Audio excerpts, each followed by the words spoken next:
ಎಲ್ಲರಿಗೂ ನಮಸ್ಕಾರಗಳು.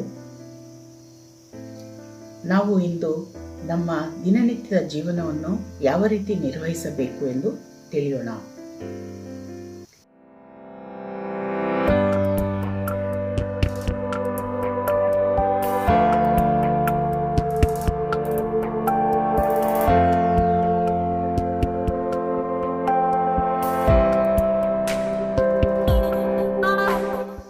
ನಾವು ನಮ್ಮ ಜೀವನದಲ್ಲಿ ನಮ್ಮ ದಿನನಿತ್ಯದ ಎಲ್ಲ ಕರ್ತವ್ಯಗಳನ್ನು, ಜವಾಬ್ದಾರಿಗಳನ್ನು ಯಶಸ್ವಿಯಾಗಿ ನಿರ್ವಹಿಸಿ ಸಕ್ರಿಯವಾಗಿ ಜೀವನದ ಎಲ್ಲ ಚಟುವಟಿಕೆಗಳಲ್ಲಿ ಭಾಗವಹಿಸಿ ಈ ಸಮಾಜಕ್ಕೆ ನಮ್ಮದೇ ಆದ ಒಂದು ಕೊಡುಗೆಯನ್ನು ನೀಡಬೇಕೆಂದರೆ ನಾವು ನಮ್ಮ ಆರೋಗ್ಯವನ್ನು ಕಾಪಾಡಿಕೊಳ್ಳಬೇಕು.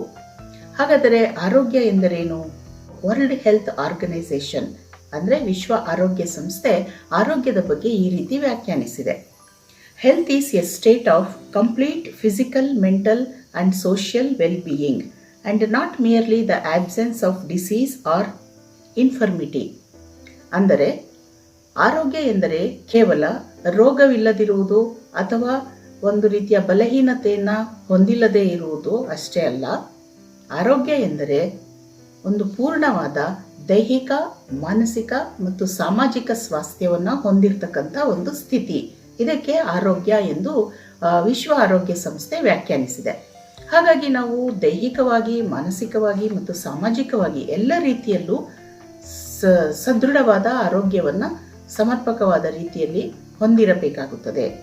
ಆಗ ಮಾತ್ರ ನಾವು ನಮ್ಮ ದಿನನಿತ್ಯದ ಎಲ್ಲ ಚಟುವಟಿಕೆಗಳನ್ನು ಸರಿಯಾಗಿ ನಿರ್ವಹಿಸಬಹುದು. ಅದಕ್ಕೆ ಏನು ಮಾಡಬೇಕೆಂದರೆ, ನಮ್ಮ ಆರೋಗ್ಯವನ್ನು ನಾವು ಕಾಪಾಡಿಕೊಳ್ಳಬೇಕಾದರೆ ನಮ್ಮ ದಿನನಿತ್ಯದ ಜೀವನದಲ್ಲಿ ನಾವು ಸೇವಿಸುವ ಆಹಾರ, ವ್ಯಾಯಾಮ, ವಿಶ್ರಾಂತಿ, ನಿದ್ದೆ ಮತ್ತು ಮನರಂಜನೆ ಈ 4 ಅಂಶಗಳಿಗೂ ಸಮಾನವಾದ ಆದ್ಯತೆಯನ್ನು ನೀಡಬೇಕು. ಈ ಅಂಶಗಳಲ್ಲಿ ಯಾವುದೇ ಒಂದಕ್ಕೂ ಹೆಚ್ಚಿನ ಆದ್ಯತೆಯನ್ನಾಗಲಿ ಅಥವಾ ನಿರ್ಲಕ್ಷ್ಯವನ್ನಾಗಲಿ ತೋರಬಾರದು. ಭಗವದ್ಗೀತೆಯ ಅಧ್ಯಾಯ 6 ಶ್ಲೋಕ 16ರಲ್ಲಿ ಈ ರೀತಿ ಹೇಳಲಾಗಿದೆ: ನಾತ್ಯಶ್ನತಸ್ತು ಯೋಗೋಸ್ತಿನ ಚೈಕಾಂತ ಮನಶ್ನತಃ ನ ಚಾತಿ ಸ್ವಪ್ನಶೀಲಸ್ಯ ಜಾಗ್ರತೋ ನೈವ ಚಾರ್ಜುನ. ಅಂದರೆ ಇದರ ಅನುವಾದ: ಅರ್ಜುನನೇ, ಮನುಷ್ಯನು ಅತಿ ಹೆಚ್ಚಾಗಿ ತಿಂದರೂ ಅಥವಾ ಅತಿ ಸ್ವಲ್ಪ ತಿಂದರೂ, ಅತಿ ಹೆಚ್ಚಾಗಿ ನಿದ್ದೆ ಮಾಡಿದರೂ ಅಥವಾ ತಕ್ಕಷ್ಟು ನಿದ್ದೆ ಮಾಡದಿದ್ದರೂ ಯೋಗಿಯಾಗಲು ಸಾಧ್ಯವಿಲ್ಲ. ಅಂದರೆ ಯೋಗಿಯಾದವನಿಗೆ ಆಹಾರ ಮತ್ತು ನಿದ್ದೆ ಇವೆಲ್ಲವೂ ತನ್ನ ದೇಹಕ್ಕೆ ಎಷ್ಟು ಬೇಕೋ ಅಷ್ಟು ಪ್ರಮಾಣದಲ್ಲಿ ಇರಬೇಕು. ಅದರಲ್ಲಿ ಹೆಚ್ಚು ಆಗಬಾರದು, ಕಡಿಮೆಯೂ ಆಗಬಾರದು. ಇದು ಕೇವಲ ಯೋಗಿಗಳಿಗಷ್ಟೇ ಅಲ್ಲ, ಸಾಮಾನ್ಯರಿಗೂ ಸಹ ಅನ್ವಯವಾಗುತ್ತದೆ ಎಂದು ಹೇಳಬಹುದು. ಏಕೆಂದರೆ ಒಬ್ಬ ಯೋಗಿಯಾದವನು ತನ್ನ ಆಹಾರ ಮತ್ತು ವಿಶ್ರಾಂತಿಗಳಲ್ಲಿ ಸಮತೋಲನವನ್ನು ಕಾಯ್ದುಕೊಳ್ಳಬೇಕು. ಈ ಮಾತು ಕೇವಲ ಯೋಗಿಗಳಿಗಷ್ಟೇ ಸೀಮಿತವಲ್ಲ, ಜನಸಾಮಾನ್ಯರಿಗೂ ಸಹ ಅನ್ವಯವಾಗುತ್ತದೆ. ನಾವು ನಮ್ಮ ದಿನನಿತ್ಯದ ಜೀವನದಲ್ಲಿ ನಮ್ಮ ದೇಹ ಸಾಮರ್ಥ್ಯಕ್ಕೆ ಎಷ್ಟು ಅಗತ್ಯವಿದೆಯೋ ಅಷ್ಟು ಆಹಾರವನ್ನು ಮಾತ್ರ ಸೇವಿಸಬೇಕು. ಈಗ ಯಾರೋ ಒಬ್ಬರು ಹೆಚ್ಚಾಗಿ ತಿನ್ನುತ್ತಾರೆ ಎಂದು ಅತಿಯಾಗಿ ತಿನ್ನುವುದು ಅಥವಾ ನಾಲಿಗೆಗೆ ಹಿತವಾಗಿದೆ, ರುಚಿಯಾಗಿದೆ ಎಂದು ಅತಿಯಾಗಿ ಸೇವಿಸಿದರೆ ಅದರಿಂದ ಅಜೀರ್ಣವಾಗಬಹುದು, ವಾಂತಿಯಾಗಬಹುದು ಅಥವಾ ಆಲಸ್ಯವಾಗಬಹುದು. ಅಥವಾ ಕಡಿಮೆಯಾಗಿ ಸೇವಿಸಿದರೆ ಬಲಹೀನತೆ ಉಂಟಾಗಬಹುದು, ರಕ್ತಹೀನತೆ ಉಂಟಾಗಬಹುದು. ಆದ್ದರಿಂದ ಇದರಲ್ಲಿ ಅನುಕರಣೆ ಸಲ್ಲದು.